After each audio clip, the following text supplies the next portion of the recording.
Lynn Bilora pour Rocco Chanel. Je suis productrice ici à Rocco. Bienvenue dans mon dolet.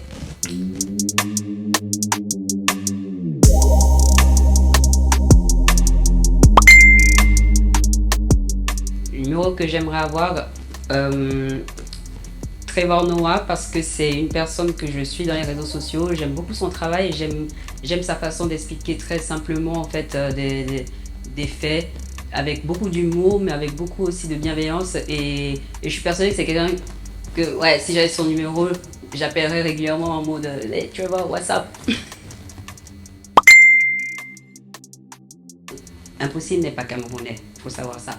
Mais s'il faut que je donne un dolet de l'impossible, je dirais Jailena.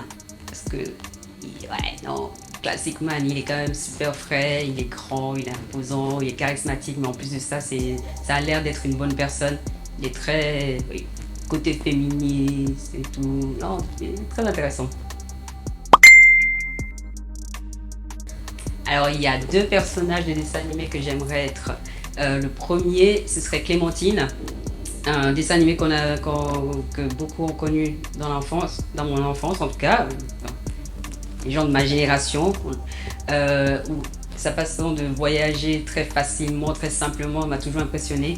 Et le deuxième, c'est Kita, du dessin animé Kimbo et Kita, parce que c'est une petite fille qui voyageait avec son grand frère. Ils sont partis de leur petit village en Afrique pour aller à New York avec un perroquet et tout. Et en plus, il faut savoir que la musique de ce dessin animé avait été faite par Manu Dibango, donc j'ai vraiment un côté sentimental avec ce dessin animé. Personne avec qui je partagerais toute ma vie, idéalement, vraiment, ce serait la personne dont je suis amoureuse, que j'aime, et qui, pareil, également, a le même amour pour moi. Je pense que c'est beaucoup plus simple, parce que le quotidien, c'est pas évident tous les jours, donc du coup, il faut beaucoup d'amour, en fait, des deux côtés. Ah, ça, je crois que faut avouer que, ouais, ce serait Burna Boy.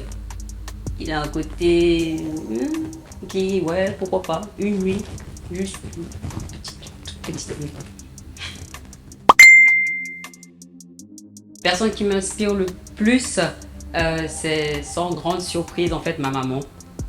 Juste parce que son parcours de vie est assez improbable. Elle a trouvé le courage en fait de tout quitter, sa famille, son entourage, ses amis, pour tenter de reconstruire quelque chose vers l'inconnu en fait. Elle est partie vivre à l'étranger et elle a tout recommencé à zéro.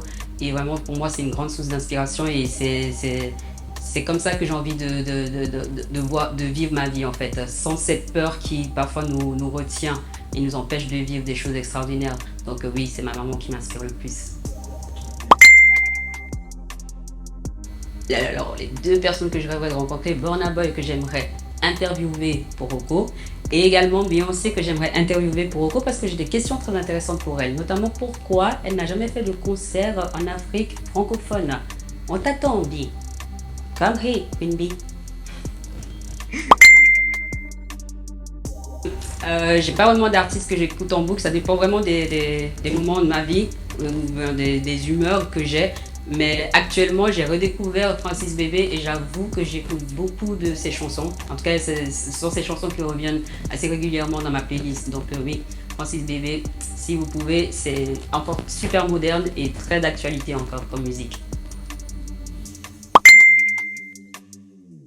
Je suis contente d'avoir cette question parce qu'en fait, c'est une page sur Facebook que je suis qui s'appelle Pepa Zouzoua. Que j'ai découvert grâce à ma cousine qui like quasi tous les posts. Parce que il y a une façon en fait de présenter ce qu'on appelle le Congo Sale, le Japap, de façon très humoristique mais toujours super bienveillante.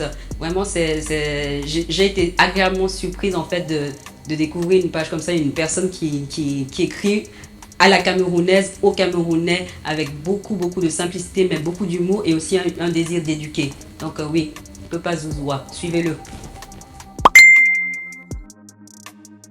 Mon plus beau souvenir d'enfance, en tout cas l'un des meilleurs que je chéris, c'est lors d'un match de football. Peut-être que je me trompe dans les dates, mais il me semble que c'est le but de Roger Mila qui nous envoie en quart de finale, peut-être. Ou alors c'est son but en quart de finale, je ne sais plus exactement.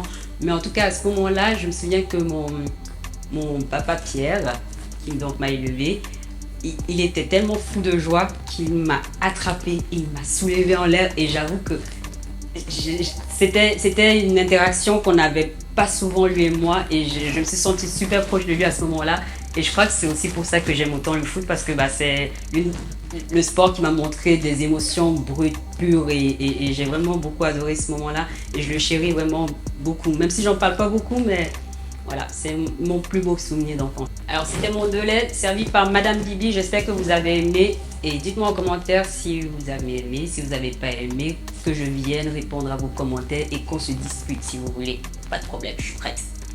Merci d'avoir regardé l'émission jusqu'au bout.